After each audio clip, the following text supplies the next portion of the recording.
تجربہ امریکہ کے ایک اولڈ پیپلز ہوم میں ہوا۔ اس نے پوری دنیا کی نفسیاتی شکل تبدیل کر دی۔ ہم میں سے زیادہ تر لوگ اس تجربے اور اس کے نتائج سے واقف نہیں ہیں۔ چنانچہ ہماری زندگی میں امن، کامیابی اور خوشی نہیں۔ ہم اگر آج بے مقصدیت کے اس المیہ کو سمجھ جائیں تو ہماری لائف کی شکل تبدیل ہو جائے۔ امریکہ کے ایک اولڈ پیپلز ہوم میں خوفناک بیماریوں کے شکار بوڑھے رہتے تھے۔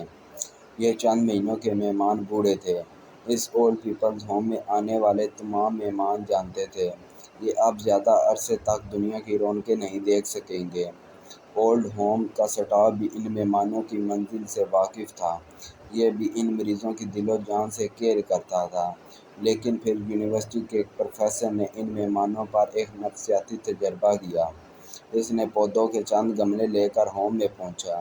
اس نے بوڑھے مریضوں کے 2 گروپ بنائے اور یہ 2 پودے دونوں گروپوں میں تقسیم کر دیے۔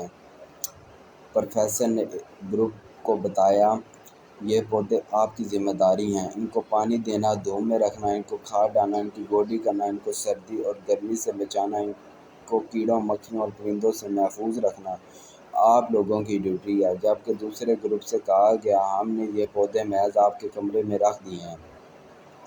آپ اگر چاہیں تو ان کی ذمہ داری اٹھا لیں، نہ چاہیں تو نہ اٹھائیں۔ پروفیسر نے پودے حوالے کیے اور دونوں گروپوں کی سرگرمیوں کا جائزہ لینا شروع کر دیا۔ گروپ 1 کے بوڑھوں نے پودوں کی ٹھیک کیئر شروع کر دی۔ ان میں سے کچھ بابوں اور مائیوں نے گملوں کو پانی دینا شروع کر دیا۔ کچھ ان کی گوڈی کرتے تھے، کچھ انہیں کھاد ڈالتے تھے، کچھ انہیں موسموں سے بچاتے تھے اور کچھ انہیں مکھیوں، مچھروں اور پرندوں سے محفوظ رکھتے تھے۔ پروفیسر نے مریض بوڑھوں کی جسمانی صورتحال کو بھی تبدیل ہوتے دیکھا۔ اس نے دیکھا پودے ملنے سے قبل یہ لوگ سارا دن بستر پر گزارتے تھے۔ یہ چڑچڑے اور بد مزاج بھی تھے۔ یہ معمولی باتوں سے غصے سے بھڑک اٹھتے تھے۔ لیکن پودے ملنے کے بعد ان کا مزاج تبدیل ہونے لگا۔ ان کا مزاج خوشگوار ہو گیا۔ یہ ایک دوسرے کے ساتھ طبی اور عملے کے ساتھ شائستگی سے گفتگو کرنے لگے۔ انہیں پہلے کے مقابلے میں بھوک بھی زیادہ لگنے لگی۔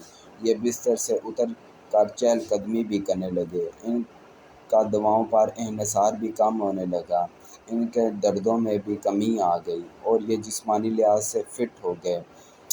جبکہ ان کے مقابلے میں دوسرے گروپ کے لائف سٹائل میں کوئی فرق نہیں آیا۔ یہ لوگ اسی طرح سارا دن بستر پر پڑے رہتے ہیں اور طبی عملے اور ساتھی مریضوں کے ساتھ جھگڑتے رہتے تھے۔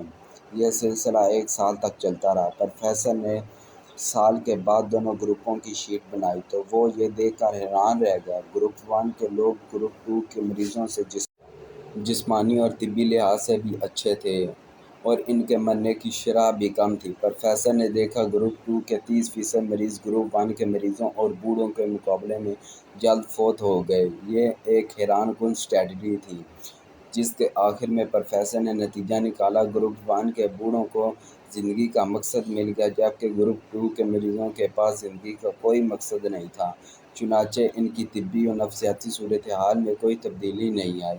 پروفیسر کا کہنا تھا، زندگی جب کسی دوسرے زندگی کا بوجھ اٹھا لیتی ہے تو اس کی قوت برداشت اور ہمت میں اضافہ ہو جاتا ہے۔ پہلی زندگی خوشگوار ہو جاتی ہے اور مضبوط بھی۔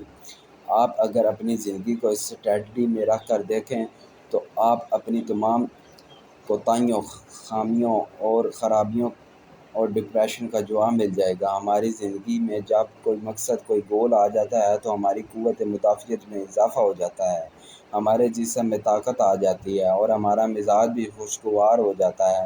اور ہم اگر بے مقصدیت کا شکار ہو جائیں، ہم یہ محسوس کرنے لگیں ہم نے کچھ کرنا تھا، ہم نے کر لیا، اس کے بعد ہم خود کو زمین کا بوجھ سمجھنے لگتے ہیں اور یہ سوچ ہمیں بستر مرگ تک پہنچا دیتی ہے۔ مقصد یا گول کی کمی ہمارے جسم، ہمارے دل، ہمارے دماغ میں خلا پیدا کر دیتی ہے۔ یہ خلا ہمیں آہستہ اندر سے کھوکھلا کر دیتا ہے اور یہ کھوکھلا پن بعد ازاں مختلف بیماریوں اور مختلف عارضیوں کا گھر بن جاتا ہے۔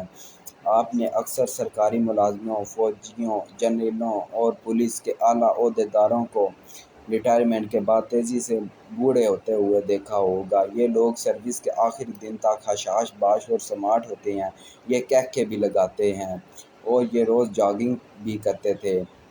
لیکن آپ انہیں ریٹائرمنٹ کے 1 سال بعد دیکھیں گے تو آپ انہیں جاننے پہچاننے میں مشکل ہوگی۔ ان کی کمر جھکی ہوئی ہوگی، ان کی نظر بھی خراب ہو چکی ہوتی ہے، یہ دل کے 2 آپریشن کرا چکے ہوتے ہیں، یہ صبح دوپہر اور شام 5 گولیاں کھا لیتے ہیں، اور یہ آیات کا حوالہ دے دے کر نوجوانوں کو ڈرا رہے ہوتے ہیں۔ قرآن مجید پڑھنا، نمازیں ادا کرنا، عمرے کرنا، داڑھی رکھنا اور شلوار قمیض پہننا انتہائی شاندار سرگرمی ہے، لیکن اس شاندار سرگرمی کے لیے ریٹائرمنٹ کا انتظار کرنا ضروری نہیں ہوتا۔ آپ کو یہ تمام کام 15-16 سال کی عمر میں شروع کر دینے چاہئیں، لیکن ہمارے 90% بیوروکریٹس، فوجی افسر اور سول محکموں کے اعلیٰ عہدیداروں کو اس کا احساس ریٹائرمنٹ کے بعد ہوتا ہے۔ کیوں؟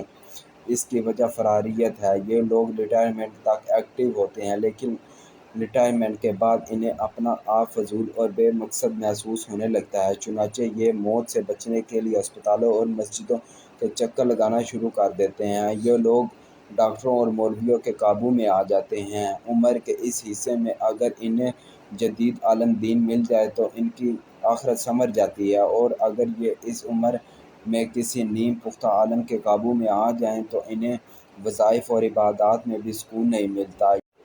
یہ زندگی میں مزید تنگ ہو جاتے ہیں۔ لیکن آپ کو اس نوعیت کا ڈپریشن بل گیٹس اور مولانا شبیر احمد فاروقی جیسے لوگوں میں نہیں ملے گا۔ یہ لوگ بھی بوڑھے ہوتے ہیں، لیکن یہ جوں بوڑھے ہوتے ہیں یہ پہلے سے زیادہ جوان اور صحت مند اور ایکٹیو ہو جاتے ہیں۔ کیوں؟ کیونکہ عمر بڑھنے کے ساتھ ساتھ ان کا مقصد جوان ہو جاتا ہے، اور یہ ان کا مقصد ان لوگوں کو اس کی قدر توانائی دیتا ہے جو ان پر بڑھاپے اور نرم کر دیتا ہے۔ یہ مزید سے مزید ایکٹیو ہو جاتے ہیں۔ ہمارے معاشرے کا سب سے بڑا مسئلہ بے مقصدیت ہے۔ ہم چھوٹے ہوتے ہیں تو ہمارے زندگی کا کوئی مقصد نہیں ہوتا، ہم بڑے ہو جاتے ہیں، ہم جوان ہو جاتے ہیں اور ہم بوڑھے ہو جاتے ہیں، لیکن ہماری زندگی میں کوئی مقصد، کوئی گول نہیں آتا۔ ہم بچپن اور جوانی تعلیم میں صرف کر دیتے ہیں، یہ تعلیم ہمیں ڈگریاں دے دیتی ہے اور ہم اس ڈگری کی بنیاد پر نوکری حاصل کر لیتے ہیں، لیکن یہ نوکری، یہ ڈگری اور یہ تعلیم بھی ہماری زندگی کا بامقصد نہیں بناتی۔ یہ ہمیں جسم، ہمارے ذہن اور ہماری روح میں جذبے نہیں جگاتی، چنانچہ ہم اس بے مقصدیت کی وجہ سے زندگی میں بور ہوتے رہتے ہیں، ہم پریشان اور چڑچڑے ہو جاتے ہیں۔ آپ نے اس ملک کے اکثر لوگوں کے چہرے پر ایک خاص قسم کی بیزاری دیکھی ہوگی۔ یہ بیزاری دراصل مقصد کی کمی ہے۔ ہم سب لوگ اندر سے خالی ہیں۔ اس خلا نے ہمیں ڈپریشن کا مریض بنا رکھا ہے۔ ہم ایک دوسرے سے الجھ بھی رہے ہیں، گولیوں اور ڈاکٹروں کے سہارے پر بھی چلے گئے ہیں۔ پاکستان میں دنیا میں سب سے زیادہ ادویات استعمال ہوتی ہیں۔ ہم میں سے ہر دوسرا شخص کوئی نہ کوئی گولی، کوئی نہ کوئی پیڑیا اور کوئی نہ کوئی شربت پی رہا ہے، اور ہم میں سے زیادہ تر لوگ عمر سے پہلے بوڑھے ہو رہے ہیں۔ اس کی واحد وجہ مقصد کی کمی ہے۔ ہم نے آج تک اپنی ذاتی اور اپنی قومی زندگی کا کوئی مقصد طے نہیں کیا۔ مجھے یقین ہے ہم اگر آج اپنی زندگی کا کوئی مقصد طے کر لیں، یہ مقصد خواہ پھول اگانا اور اپنے ماحول کو صاف کرنا ہی کیوں نہ ہو، یا روتے ہوئے بچوں کو ہنسانا ہی کیوں نہ ہو، تو کل ہماری زندگی کی شکل تبدیل ہو جائے گی اور ہم ڈاکٹروں سے بھی بچ جائیں گے، بڑھاپے سے بھی اور چڑچڑے پن سے بھی۔ ہماری زندگی عذاب نہیں رہے گی، زندگی ہو جائے گی۔